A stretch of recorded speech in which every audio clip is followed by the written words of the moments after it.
Habang tayo ay nag-iihaw ng bangos, inihaw na bangos.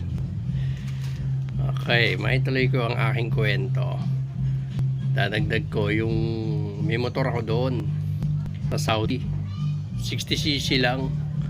Pero mo ba naman nanakaw pa ng mga Saudi ba yun? Pag sinabing badu kasi Saudi, yung mga itim na Saudi, mostly mga itim sila yung badu at sila yung hindi nakapag-aral. Pero mo nanakaw pa sa akin yun, nandun sa garahe sa bahay. May kukunin lang ako doon sa tasot, nalimutan ko lang yung aking wallet eh. Pagbalik ko takbo-takbo na ng mga batang Saudi. Habol-habol namin ng kumpare ko. May kumpare ko doon, si Ryan.